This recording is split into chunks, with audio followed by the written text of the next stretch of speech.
What's up everyone, it's Tejo here and welcome to another video tutorial. So this is my first video on Java programming, and in this video I'll be teaching you the basics for Java programming. Like, I'll be teaching you how to create a program in Java to calculate the sum of two numbers. So this is for absolute beginners. I'm gonna explain each and every statement in this program here. So I hope I'll be doing good in this video. So in this video I'll be using BlueJ, a simple and famous Java editor. So if you are a Java beginner, then I recommend you to use BlueJ because it's really very simple to use and it's perfect for learning Java programming. So you can download the BlueJ from its official site at bluej.org. So you can just visit this website, and if you don't have Java Jdk installed on your computer, then you can download the BlueJ installer with Java Jdk. After the download, you can just install this thing from the downloaded file, and the Java as well as BlueJ gets installed on your computer right away. Anyway, if you already have Java installed on your computer, you can just download the BlueJ installer alone, and you can just install the BlueJ from the BlueJ installer. So if you don't know how to install Java Jdk on your computer, then you can watch one of my other video tutorial. I'll provide a link to that video in the description below, so you can go check the description. Well, anyway, after you download and install Java as well as BlueJ, you can just open BlueJ. This is the the window of BlueJ. So you can just create a new project, and once you create a new project, you will see a screen like this. And yes, let's get started. First off, you'll see a button which says new class at the left side of the screen. Just click on that, and once you click on that, you'll just see another window open up on your screen like this. In this window, you gotta give in the name of the class. Well, what is a class? Well, a class is a set of objects. Like, you can create an object from a class. Like, you can use a class in your programs. Like, a class may have any number of functions within it, which can be used in other programs if its access specifier is public. So, well, you'll learn about the class later when we move on into the video. So anyway, let's give a class name here. Let's say let's give it a name sum, as we are creating this program to calculate the sum of two numbers. So once given the class name here, just click on OK, and as you could see, you will see a box appear on your screen like this with the name of the class.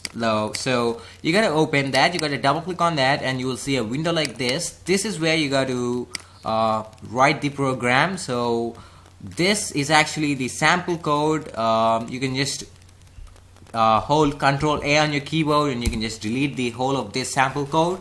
You don't need anything to do with it. So here we go. This is the the coding window of BlueJ. So let's get started. The first thing I'll do here is I'll import a package, a Java package. Java packages are a set of classes which are predefined within Java. So you can make use of any of the Java packages to your program. Like the default Java package here is java.lang, which stands for java.language. It has pre-installed languages in it. So in this video, I'm gonna import a Java package, which is the java.util package. So I'm gonna type in import. Import is the keyword which we use to import the Java packages. So I'm gonna type in import space java.util dot asterisk and then semicolon. So this semicolon is used as a statement terminator in Java programming. So just keep that in mind. So what this statement mean? I mean, by this statement, I'm gonna import the java.util package, and well, what is this asterisk? Java.util package have many classes within it. So you can import each and every class. Like you can, if you want to import the scanner class from the util package, you can just type in java.util.scanner, and there are many other classes like scanner here. So if you want to import all of them at once to your program, you can just type in asterisk, so that it's going to import the all of the classes which were present in the util package. So I'm gonna import all the classes which were present in the util package. So I'm gonna type in asterisk and followed by the semicolon, which I mentioned earlier is the statement terminator in Java programming. So we have successfully imported the util package. Now we can make use of the scanner class to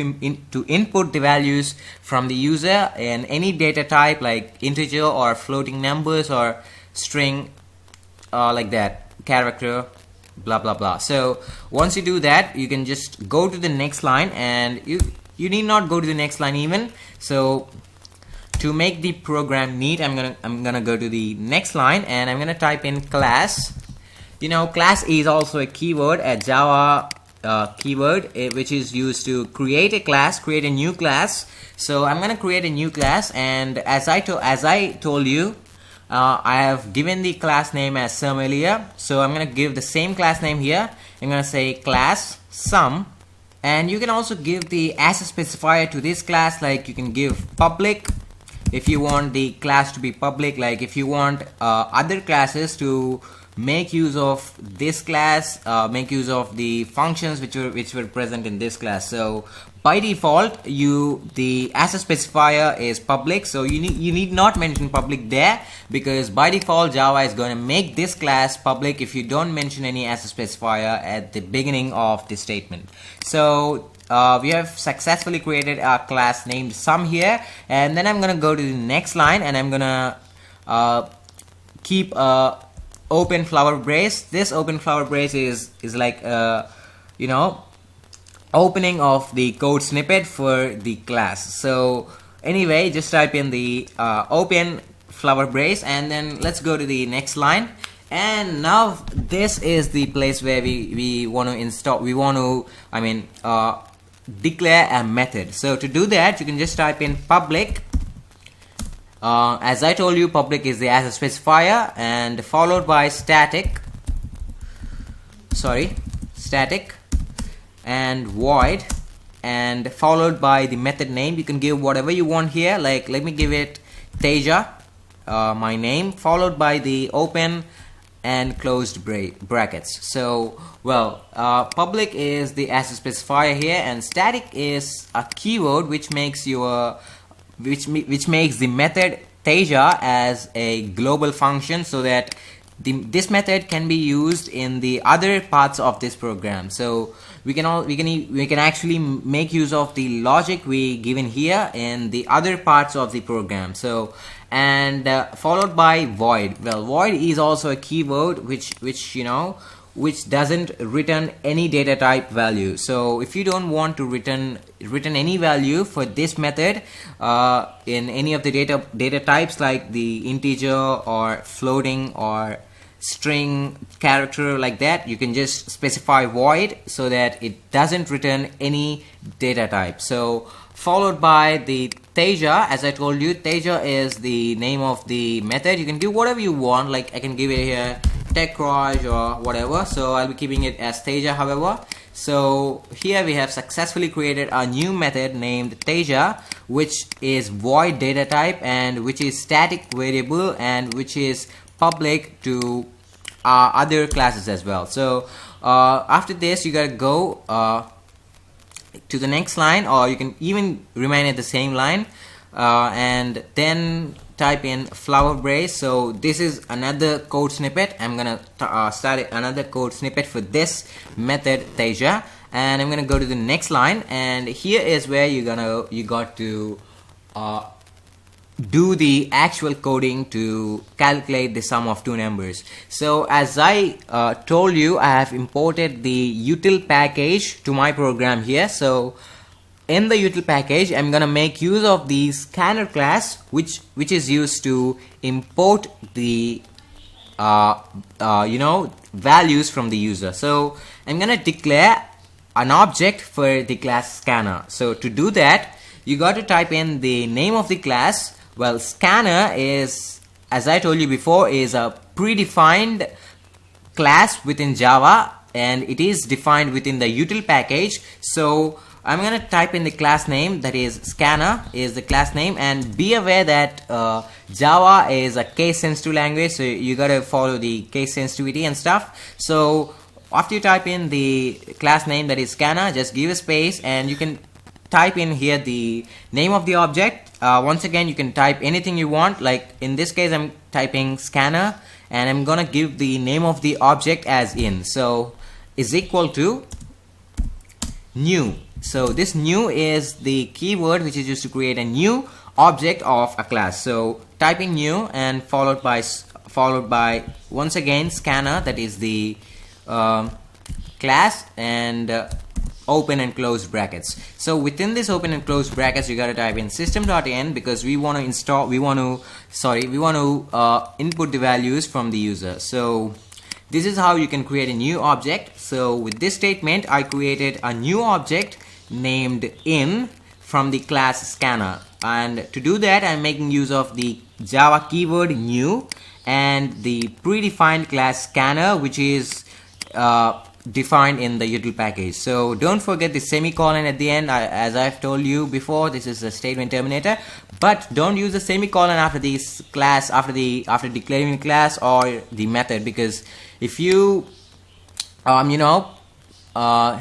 give a semicolon here, then this becomes the other part of the program. But what we want to do is we want this all program to be within the class sum. So you should not type in a semicolon here or here. So just keep that in mind. And after this, I want to print a statement. So I'm going to type in system.out.println. This is the print statement in Java. So println means, after it prints the statement, the cursor goes to the next line. So if you leave it as system.out.print, then after printing the statement, it remains in the same line. So I'm gonna give it println, however, and you gotta type in your message within the codes, like let me say enter the first number semicolon, and you got to close that thing and close the bracket, and don't forget the semicolon.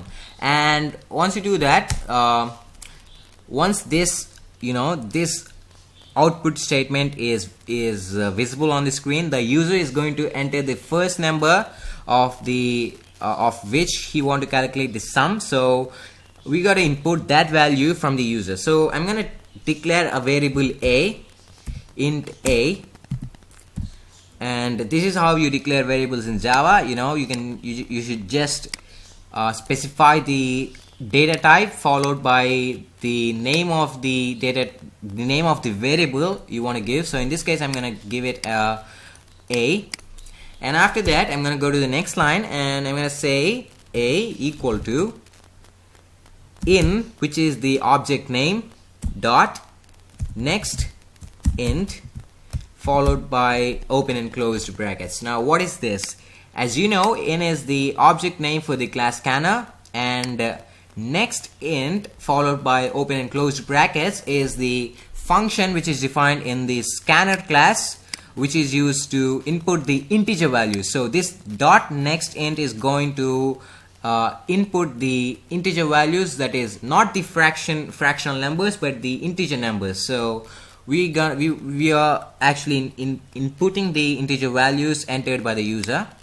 So in the same way, let me give another print statement, system.out.println, and enter the second number,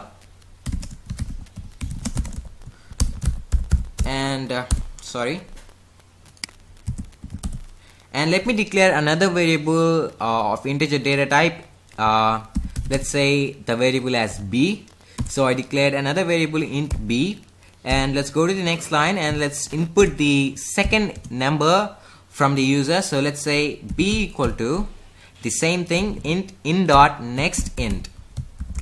So the same statement which we have used to input the first value from the user. So we have successfully inputted the two numbers from the user. So the next thing you got to do is we need to calculate the sum of these two values, that is a and b. So I'm gonna declare another variable of integer data type int followed by sum, that is the name of the variable, and now I'm gonna say sum equal to a plus b. So I think you got what I did here. Sum equal to a plus b means that I'm assigning the value of sum as the sum of the integers a and b. So we are using the sign plus sign here, which we usually use in mathematics. So this sign is going to actually calculate the sum of the both the numbers, and the sum of the both the numbers is going to be stored in the variable sum. So the final step we got to do is print out the sum of the numbers. So I'm gonna give it the output statement. I'm gonna say the sum of the numbers is, and I'm gonna close this thing, and I'm gonna add plus, and I'm gonna say sum. So it's gonna be like the sum of the numbers is followed by the sum, like the sum variable which contains the sum of both the numbers. So I'm gonna print the sum of both the numbers like this. So let's close the square braces, two square braces, and let's go and compile the program. So here is the compile button at the top left corner of the screen. Just click on that. Oh yeah, I forgot to give a semicolon here, so that's going to be an error. So anyway, let me give a semicolon, and let's click on the compile button. And as you could see here, it says class compiled, no syntax errors. Now let's close this window and let's run the program. To do that, you can just right click and select the void followed by the method name which you give. In my case, I've given it as Teja. So you can just click on that, or you can even create a new object from this by clicking on the new sum. Anyway, I'm not going to do that, so I'm going to run the program. So click here, and here we go. This is the screen where you got to enter the number. So enter the first number. Let me enter 5, and enter the second number. Let me enter 32, and here we go. The sum of the numbers is 37. So 32 plus 35 is 37. So our program is yielding good results. So let's try another example. Let me enter 5.2 and hit enter, and yes, this is a runtime error, because since I have entered a fractional value, that is a floating number, our program is not designed to input fractional numbers from the user. Since we have declared the variable a and b as the integer data types, the integer data type is only going to accept the integer values but not the fractional values from the user. So it's obviously going to result in a runtime error. So if you want to if you want your program to calculate even the sum of the fractional numbers, then you can change the the data type as float, and even here you can just give in.next float, and the same thing for b. Here let's change it to float, and here let's change it to in.next float. And you even got to change the data type of the sum, which is going to store the sum of the two numbers, because it depends on the hierarchy of data types. You'll learn about that later in my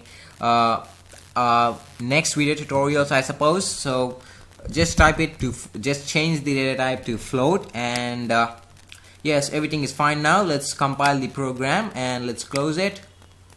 Let's run the program again. So here we go. Enter the first number. Let me enter 5 or 8.6, and the second number 2.3, and here we go. This is the sum of both the numbers, 10.90001. That is which means that our program is now yielding good results. So You can even change the data type to double. You know, float and double both represent the floating numbers. Both are used to accept the fractional numbers from the user, but float is comparatively smaller than double. Like, it can only accept values up to 32 bits, whereas double can accept values up to 64 bits. So if the user wants to enter big values, big fractional values, then you can actually give double here. And even here you should just change it to in.next double, and the same here, double and double, and even here. So sorry, you gotta give the D as capital letter because I have told you Java is case sensitive, so mind it, and change the data type of sum as double. And here we go, let's compile. Sorry, this is a spelling mistake. So yeah, perfect. So now let me run the program. Here we go, and let me enter a big value like 516 some blah blah blah blah blah blah blah blah blah, and the second number, and here is the sum of both the numbers. So that's how you can actually do the. So now let me compile the program. Let me enter a number, a fractional number, and here is the sum of both these numbers. So our program is running and it's yielding very good results, the exact values. So well, that's all I wanted to teach you in this video tutorial, guys. So if you have any doubts regarding this video, feel free to comment below, and you can also visit my blog bluejforICSC.wordpress.com. Well, I know this is the first time I'm mentioning this blog in any of my videos, but I have this blog too, bluejforICSC.wordpress.com, which contains many Java programs for beginners. That is in the BlueJ editor. So I'll put the link in the description, so you can just go check the description for the link. Hit the subscribe button for more videos. Like my Facebook page at facebook.com/techraj156. Follow me on Twitter at twitter.com/techraj156. Visit my website at techraj156.com. Thanks for watching. Cheers.